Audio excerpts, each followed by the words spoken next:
What's going on, guys? So we are back here today at Ron Hoover RV and Marine in Corpus Christi, Texas, taking a look at this Laredo by Keystone travel trailer. This thing is really cool, but more importantly, this thing is really long. This entire travel trailer, nose to tail, is about 38.5 feet long. So this is one huge travel trailer. Let's take a look at it. I'll be right back.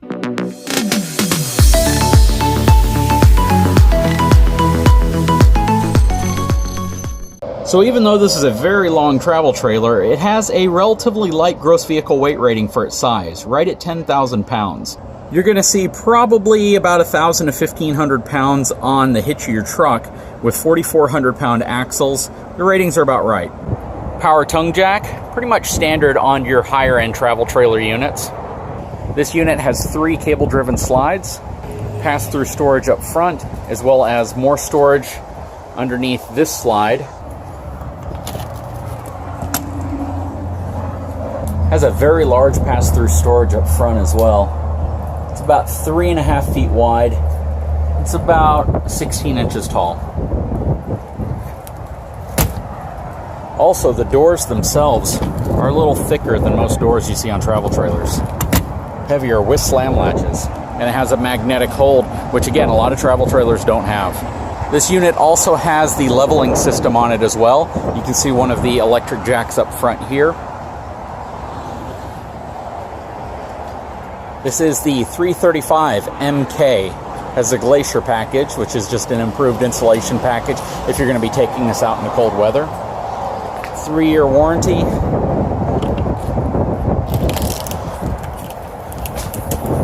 Has a cool outside entertainment area. Looks to be about a 40-inch TV. Going up the 3 aluminum steps inside of this unit. So this is a cool travel trailer. It has a mid-living room floor plan. Very similar to a rear living room, except they position it here in the center. Theater-style seating, as well as a love seat, which folds out into a sofa. Price of this coach is list $53,779. The asking price is $45,714. Has a radius ceiling. Has a nice arch to it. Gives you a little bit more headroom. TV mounted above a fireplace, entertainment system. Really nice kitchen. So something that's also rare in travel trailers is the dual refrigerator setup. This actually has 2 completely separate refrigerators side by side. Nice, extraordinarily large pantry. A lot of room in there.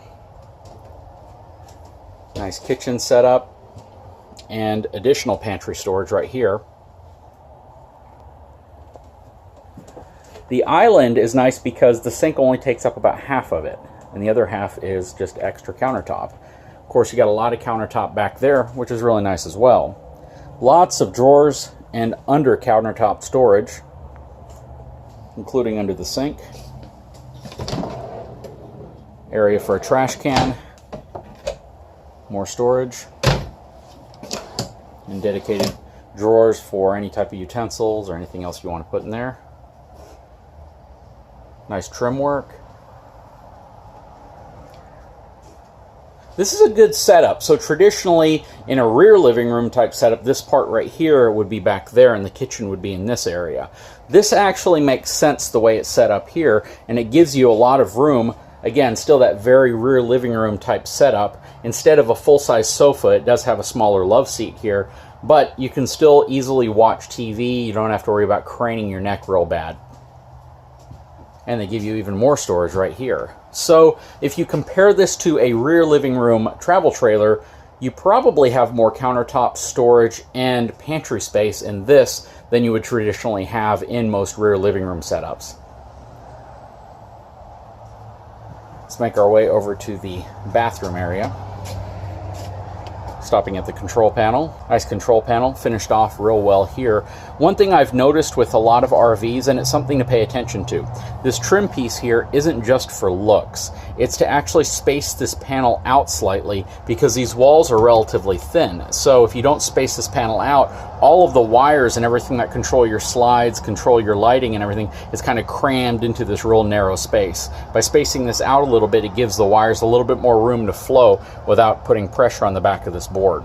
That's actually something with our chaparral that I'm addressing. I'm building a little spacer right here because after I installed that protang, that fire suppression tube in the back, I noticed getting everything back into place was a little bit difficult because there was a lot of pressure from the wires, and that can prematurely cause wear and tear to your switches and some of the connections on the back. If you're having issues with your slides, sometimes it's as simple as a switch being damaged. So I'm going to build this very same type of trim behind our switch panel in the chaparral. Moving on into the bathroom. It's got a good sized bathroom. It's not huge, but you have about maybe 2 feet of leg space right here in front of the toilet. You have some good countertop space here to the side. Nice medicine cabinet. It is a 2-piece shower. You have plenty of room inside. I'd probably say you could be upwards of about maybe 6'3" and still feel comfortable inside of the shower area.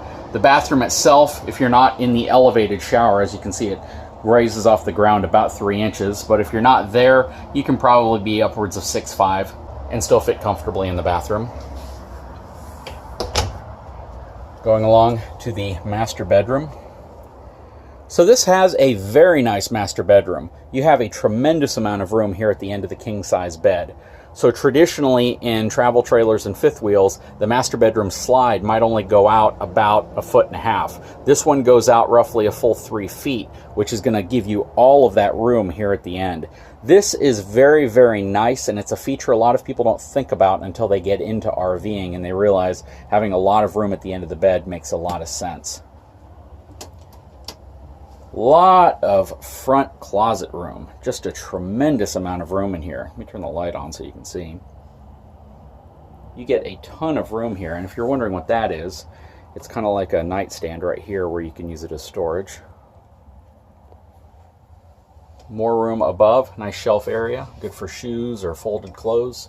You have a lot of cabinetry here, drawers down below, spot for your TV, and the dresser at the end is pretty massive actually. It's really nice. A lot of room, plug on the end so you can charge your phones or whatever you might need.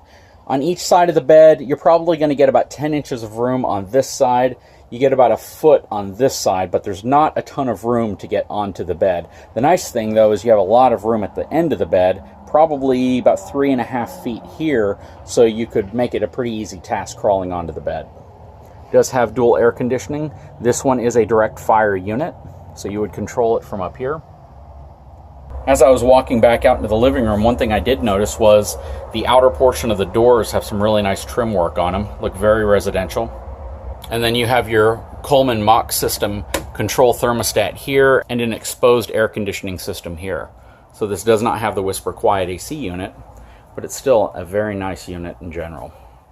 I like the fact that it uses a friction hinge on the door as well, so even though it's really windy right now and you might be able to pick some of that up in the microphone, the door stays completely put wherever you open it.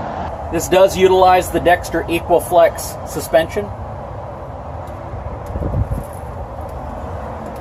as well as a 10-inch I-beam frame. And again, it does have the Ground Control 3.0 electronic leveling system. The tires are Trailer King radial tires, 225, 75, 15s. Nice LED rear tail lights. Docking station right here. These are the back of both of your refrigerators. There's your power connection for 50 amps since it does have dual air conditioning units. And it is pre-wired for a Furrion backup camera. Has a nice ladder on the back if you need to walk on the roof to do maintenance. And something else that's really nice is the fact that it has 2 large awnings that pretty much cover the entire side. Anyways guys, I hope you enjoyed this quick video on this Keystone Laredo travel trailer, 335 MK. This is a really, really cool travel trailer. It's definitely on the longer length of travel trailers. I would highly recommend if you get something like this, you would want to tow it with a 3/4 ton up pickup truck. This is definitely outside a 1/2 ton towing capability, and that's due to both the length and the weight of this specific trailer.